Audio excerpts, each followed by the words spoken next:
Selamat malam, nama saya Melvin Sirait dan saya akan mempresentasikan tentang bagian-bagian darah.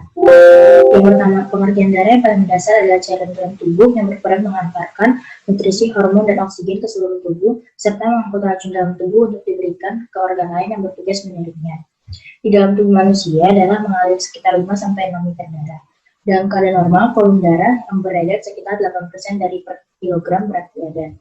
Darah memiliki fungsi, yaitu sebagai pengangkut bahan atau zat makanan, oksigen, sisa-sisa metabolisme dan hormon di dalam badan manusia, menjaga kadar asam basa di cairan tubuh dan mengontrol suhu badan, mengedarkan hormon dari kelenjar endokrin, sebagai alat pertahanan tubuh dari koma. Bagian pertama dari darah adalah plasma darah. Plasma darah adalah cairan berwarna kuning yang bertugas membawa sel darah. Tidak hanya sel darah, plasma juga berperan membawa berbagai nutrisi penting yang menunjang kesehatan tubuh. Plasma darah adalah bagian terbesar dari darah itu sendiri, yaitu 55% dari volume darah. Plasma darah sendiri terdiri dari 92% air, sementara 8% lainnya terdiri dari bahan-bahan yang juga penting, seperti protein darah, garam mineral, bahan organik, imunoglobulin, dan juga elektrolit. Senyawa atau zat-zat kimia yang larut pada plasma darah adalah zat sari makanan dan sejumlah mineral, zat-zat hasil produksi dari sel-sel tubuh seperti enzim, hormon, dan antibodi, protein yang terlarut dalam darah. Molekul-molekul ini berukuran cukup besar sehingga tidak dapat menembus dinding kapiler. Bagian plasma darah mempunyai fungsi penting adalah serum. Serum merupakan plasma darah yang dikeluarkan atau dipisahkan fibrinogennya dengan cara memutar darah dalam centrifuge. Serum tampak sangat jernih, mengandung antibodi yang berfungsi untuk menghancurkan protein ASI yang masuk ke dalam tubuh, disebut antigen. Berdasarkan cara kerjanya, antibodi dalam plasma darah dapat dibedakan sebagai berikut. Aglumitin untuk mengumpulkan antigen, presipitin untuk mengendapkan antigen, antitoksin untuk menetralkan racun, dan lisin menguraikan antigen. Antigen yang terdapat dalam sel darah dikenal dengan nama agglutinogen, sedangkan antibodi yang terdapat dalam plasma darah dinamakan agglutinin. Yang kedua ada sel-sel darah. Sel darah adalah sel yang hidup berjumlah sekitar 45% dari seluruh jumlah darah. Yang pertama ada sel merah atau yang disebut eritrosit. Kita sudah tahu sel darah merah itu pasti berwarna merah. Dibuatnya di sumsum tulang belakang yang prosesnya disebut erythropoiesis. Sel darah merah bisa berwarna merah karena mengandung hemoglobin di dalamnya. Eritrosit bentuknya sangat elastis dan dapat berubah menyesuaikan diri ketika melewati kapiler darah yang sangat kecil. Sifatnya yang elastis ini dapat membuat eritrosit dengan cepat dalam aliran darah untuk sampai ke berbagai organ tubuh. Sel darah merah berfungsi mengangkut oksigen. Pada saat embrio, sel darah merah dibentuk di limfa. Hemoglobin yang terlepas dibawa ke dalam air dan dijadikan zat warna pendu atau disebut bilirubin, sedangkan zat besi yang terlepas dari hemoglobin dapat digunakan kembali untuk membentuk sel darah merah baru. Sel darah putih atau leukosit. Secara garis besar, leukosit adalah sel darah putih yang ukurannya lebih besar dibanding pada eritrosit. Leukosit mempunyai inti yang bulat atau cekung. Jika dilihat menggunakan mikroskop, tidak memiliki bentuk yang tetap. Dalam sirkulasi darah, leukosit terlihat sebagai sel yang tidak bergerak apabila tidak terdapat zat asing. Namun jika terdapat zat asing, sel tersebut langsung bergerak dan bekerja. Jumlahnya lebih sedikit dibandingkan dengan eritrosit. Fungsi atau kegunaan dari leukosit adalah untuk memakan zat asing berupa kuman yang membawa penyakit atau zat lain yang masuk ke dalam tubuh sebagai pertahanan utama dari infeksi. Berkaitan dengan fungsi tersebut, maka leukosit mempunyai sifat yang disebut fagosit, yaitu bisa memakan zat asing atau kuman dan penyakit. Kemampuannya untuk melakukan fagosit disebut fagositosis. Leukosit mempunyai 5 jenis yang dibedakan berdasarkan bentuknya, yaitu ada basofil, eosinofilia, monosit, neutrofilia, dan limfositosis. Dan terakhir ada keping-keping darah atau trombosit. Trombosit adalah fragmen kecil dalam darah yang tidak memiliki warna dan disebut juga sebagai keping darah. Trombosit diproduksi oleh tubuh di dalam sumsum tulang belakang bersama dengan sel darah merah dan sel darah putih. Fungsi utama trombosit adalah mengumpulkan darah dan mencegah atau menghentikan Anda saat mengalami pendarahan ketika terluka. Sel darah ini tidak hanya berwarna dan memiliki siklus hidup hanya selama 10 hari. Umumnya jumlah trombosit normal adalah sekitar 150.000 hingga 450.000 trombosit per mikroliter.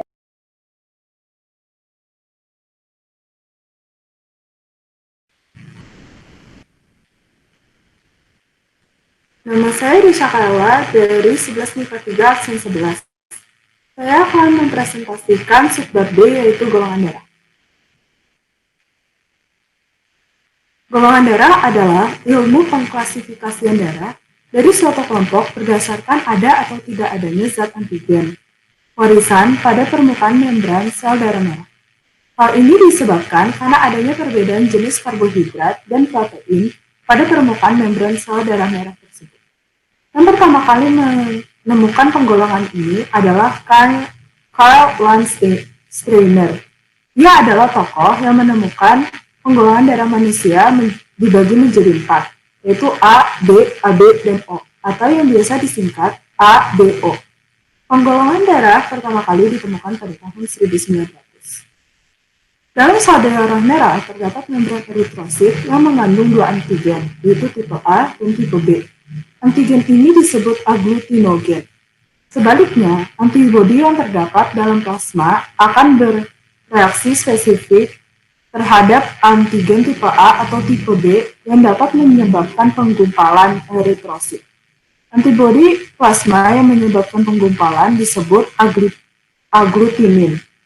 Ada 2 macam agglutinin, yaitu agglutinin A atau zat anti-A dan agglutinin B, zat anti-B. Agglutinin A menggumpalkan agglutinogen A dan agglutinin B menggumpalkan agglutinogen B. Berdasarkan ada atau tidaknya agglutinogen, golongan darah dikelompokkan menjadi golongan darah A, B, AB, dan O. Yang pertama dapat dilihat, kalau golongan darah A terdapat agglutinogen A dan memiliki agglutinin B atau anti-B. Dan apabila dicampur serum agglutinin A, golongan darah A akan menggumpal. Bila dicampur serum agglutinin B, tidak akan menggumpal. Yang kedua ada golongan darah B. Mereka memiliki agglutinogen B. Saat dicampur dengan serum agglutinin B, golongan darah B ini akan menggumpal karena mereka mempunyai agglutinin A. Sedangkan apabila dicampur serum agglutinin A, mereka tidak akan menggumpal. Pada darah AB, jika dicampurkan oleh serum agglutinin A dan B, akan menggumpal karena golongan darah AB tidak memiliki agglutinin. Sedangkan pada golongan darah O, apabila dicampur serum agglutinin A dan B, tidak akan menggumpal karena mereka tidak memiliki agglutinogen.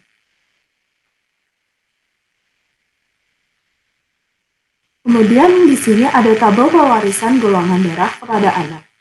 Dapat dilihat kalau ada kemungkinan apabila ayah bergolongan darah O dan ibu bergolongan darah O, maka anak akan bergolongan darah O. Apabila ayah bergolongan darah O dan ibu A, mereka akan kemungkinan antara golongan darah O atau A. Apabila ayahnya bergolongan darah O dan ibunya B, maka ada kemungkinan golongan darah O atau B. Apabila ayahnya bergolongan darah O dan ibunya bergolongan darah AB, maka ada kemungkinan A atau B. Apabila ayahnya bergolongan darah A dan ibunya bergolongan darah O, maka akan mempunyai golongan darah O atau A.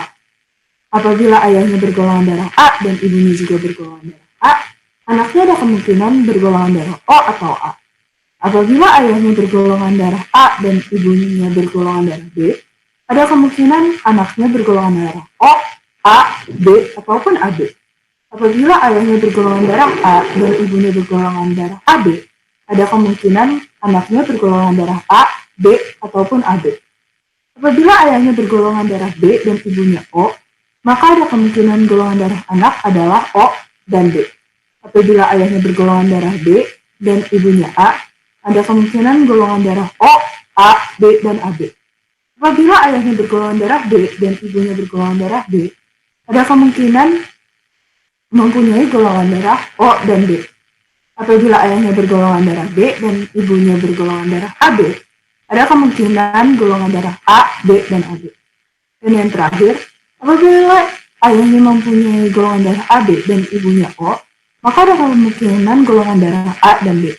Apabila ayahnya bergolongan darah AB dan A, dan ibunya A, maka ada kemungkinan golongan darah A, B, dan AB. Apabila ayahnya bergolongan darah AB dan ibunya bergolongan darah B, ada kemungkinan mempunyai golongan darah A, B, dan AB. Dan untuk yang terakhirnya, apabila ayahnya bergolongan darah AB dan ibunya juga AB, maka mereka mempunyai kemungkinan untuk mendapatkan golongan darah A, B, dan AB. Kemudian transfusi darah. Transfusi darah itu sangat berguna, dan penggolongan darah ini mempunyai banyak sekali manfaat saat transfusi darah. Transfusi darah adalah pemberian darah dari seseorang ke orang lain. Seseorang yang mendapatkan darah disebut resipien, dan seseorang yang memberikan darah disebut donor. Golongan darah AB disebut sebagai resipien universal dan hanya dapat memberikan ke golongan darahnya sendiri. Kebalikannya, golongan darah A dapat disebut sebagai donor universal dan hanya dapat menerima dari golongan darahnya. Dapat terlihat pada tabel berikut. Kalau masing-masing golongan darah dapat saling memberi dan menerima ke golongan darahnya sendiri.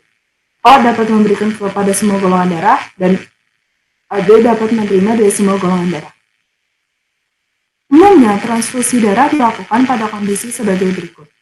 Yang pertama, pada waktu tubuh kehilangan banyak darah dan operasi. Yang kedua, pada tubuh yang terbakar. Yang ketiga, pada kecelakaan dan tubuh luka parah. Yang keempat, menderita penyakit kronis. Dan yang kelima, kekurangan darah yang akut. Kemudian yang penggolongan yang kedua adalah penggolongan darah berdasarkan resus. Sistem penggolongan darah ini ditemukan pada tahun 1940 oleh Landsteiner dan Wegener. Sistem ini didasarkan atas ada atau tidaknya agglutinogen resus di dalam darah. Pada sistem resus, apabila orang tersebut memiliki agglutinogen resus, maka orang tersebut termasuk dalam golongan resus positif. Dan berlaku kebalikannya. Resus positif darahnya akan menggumpal apabila diberi serum anti-RH. Sedangkan resus negatif tidak akan menggumpal. Sistem ini berguna untuk membantu transfusi darah. Jika dilakukan transfusi darah dari orang yang bergolongan darah resus positif kepada orang yang bergolongan darah resus negatif, maka akan terjadi rangsangan untuk pembentukan antibodi resus. Bila resipien mendapatkan transfusi darah bagi dengan golongan resus positif, maka akan terjadi hemaglutinasi atau penggumpalan darah yang berakibat pada kematian. Yang terakhir, ada penggolongan darah MM. Penggolongan darah ini ditemukan oleh Landsteiner dan Wegener. Penggolongan ini dibagi menjadi 3, yaitu yang pertama ada golongan darah M. Golongan darah M ini akan menggumpal saat diberikan serum anti-R. Yang kedua, ada golongan darah N. Golongan darah ini akan menggumpal saat diberikan serum anti-N. Yang terakhir, ada golongan darah NN yang akan menggumpal saat diberikan serum anti-M dan anti-N.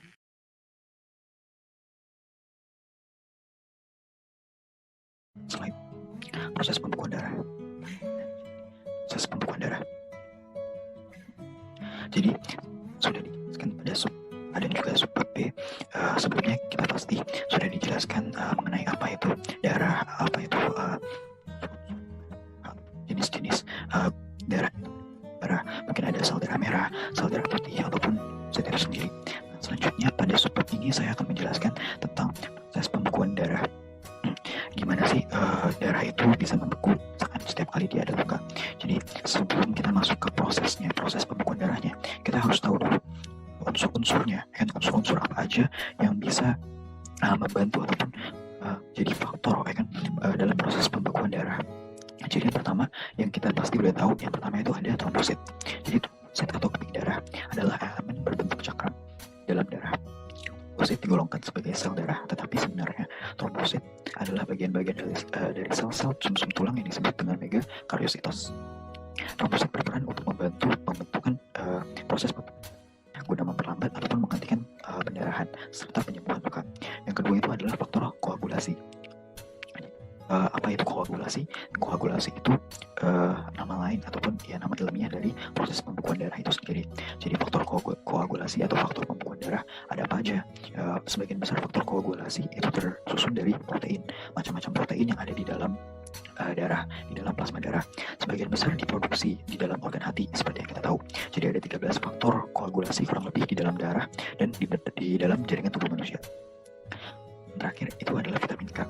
Jadi vitamin ini merupakan nutrisi yang berperan dalam membantu tubuh menghasilkan faktor koagulasi itu tadi, atau faktor pembekuan darah tadi.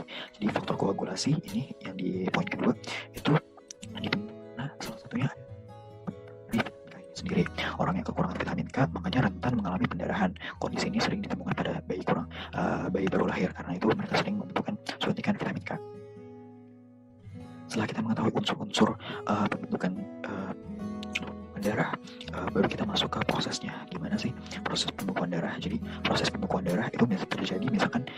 bisa lihat di gambar yang sebelah kiri di atas ini, itu terjadi misalkan orang itu mengalami luka, kan, luka atau pendarahan, mekanisme pendarah pada luka.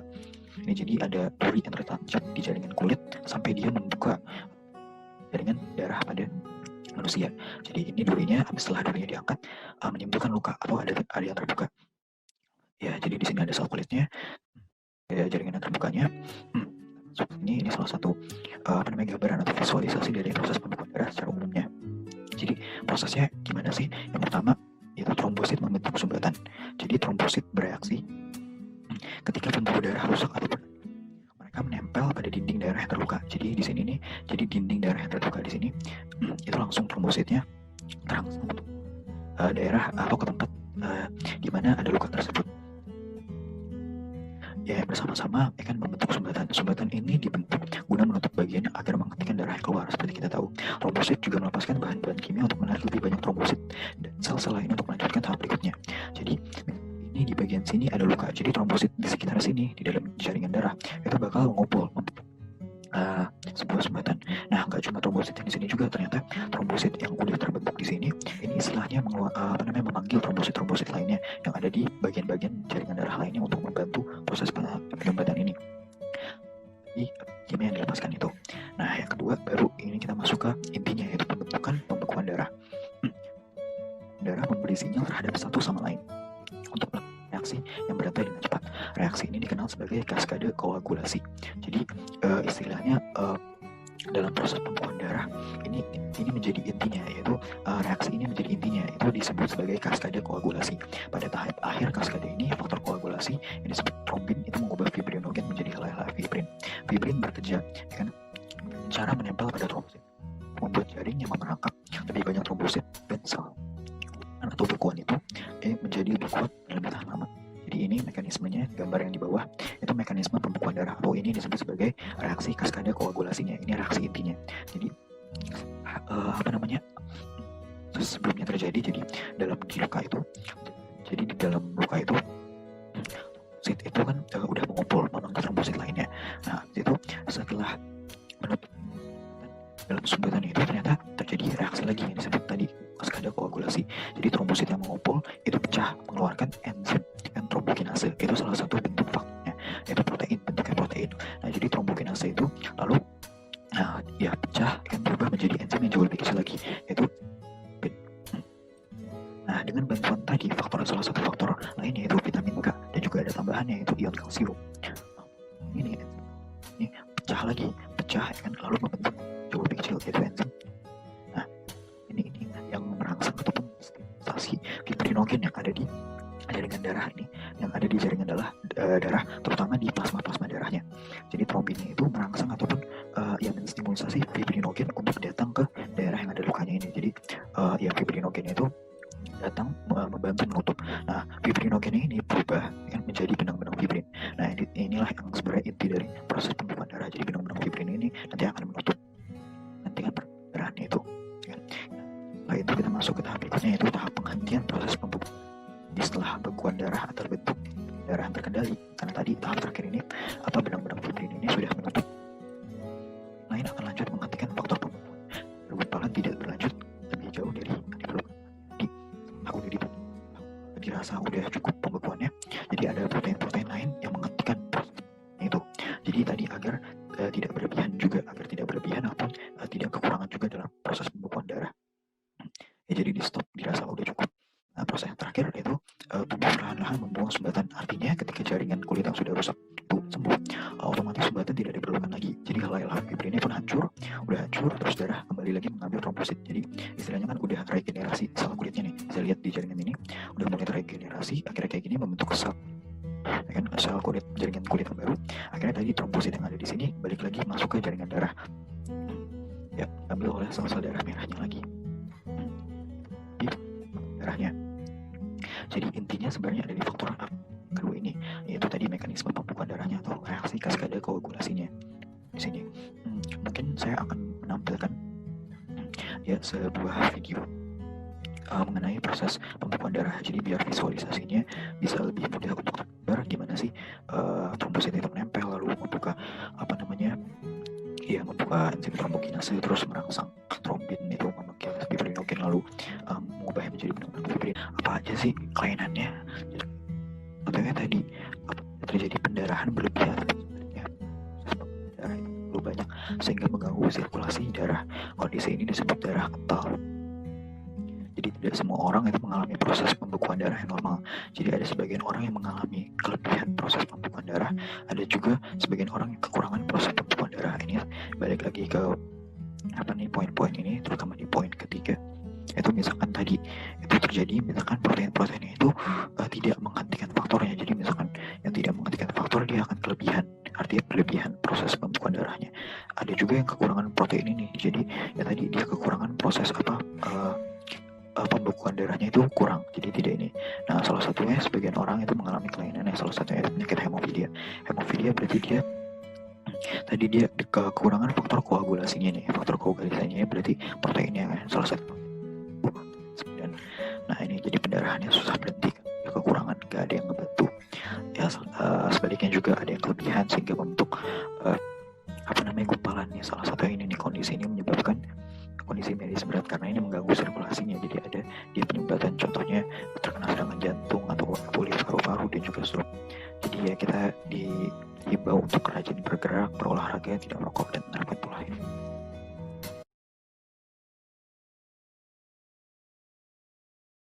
Yaitu terdiri dari otot jantung. Yang ketiga ada endokardium, yaitu selaput yang membatasi ruang jantung. Yang kedua ada pembuluh darah. Pembuluh darah adalah bagian dari sistem peredaran yang mengedarkan darah ke seluruh bagian tubuh. Yang pertama ada pembuluh nadi atau bisa disebut juga arteri. Pembuluh yang membawa darah dari jantung menuju seluruh tubuh. Yang kedua ada pembuluh balik atau vena, yaitu pembuluh yang membawa darah dari seluruh tubuh menuju jantung. Yang terakhir ada pembuluh kapiler. Pembuluh darah berukuran kecil sebagai perpanjangan arteri dan vena.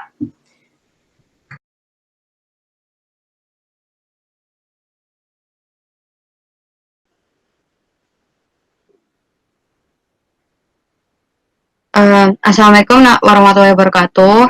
Nama saya Maulina Alia, absen 19. Saya akan menjelaskan subbab materi saya, yaitu subbab E tentang mekanisme peredaran darah. Yang pertama yang akan kita bahas itu ada tentang kerja sistem peredaran darah. Kerja sistem peredaran darah manusia dikendalikan oleh organ jantung yang berguna untuk memompa darah agar mampu mengalir ke semua tubuh.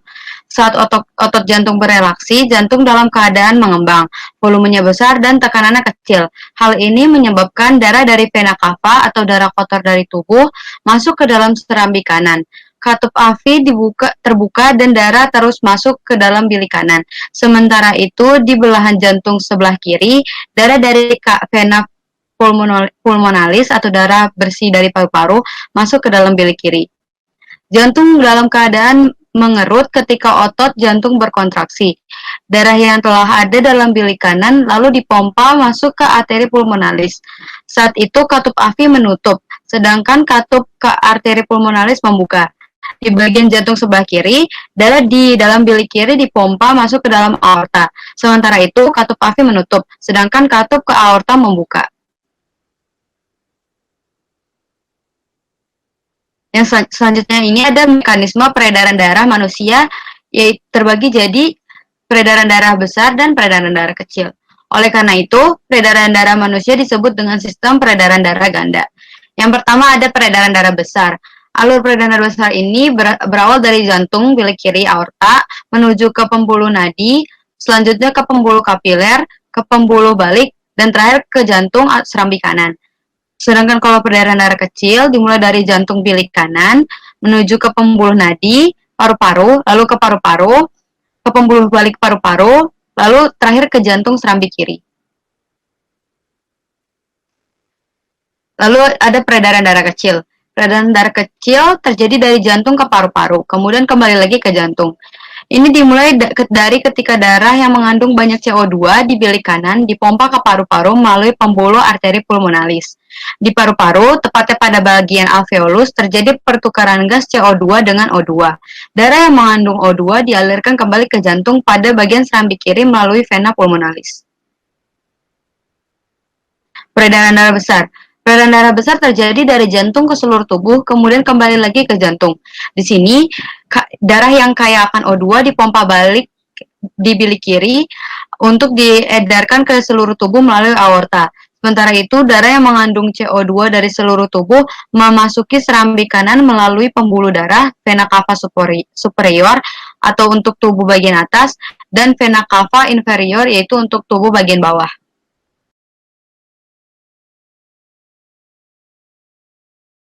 Terjadinya aterosklerosis, yakni tekanan darah tinggi, perokok, obesitas, dan diabetes.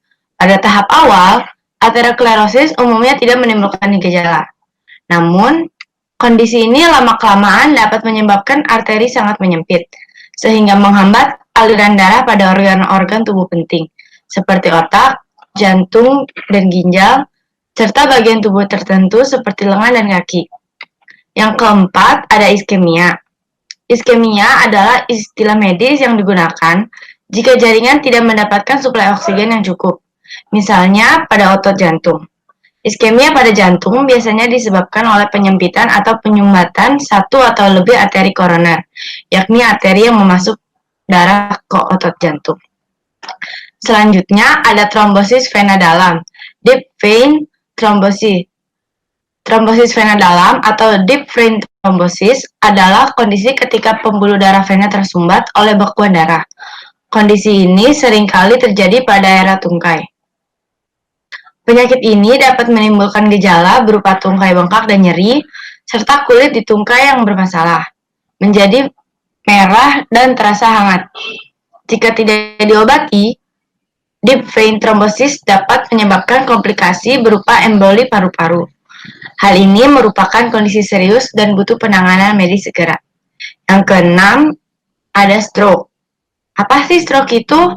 Stroke adalah kondisi medis serius yang dapat mengancam jiwa.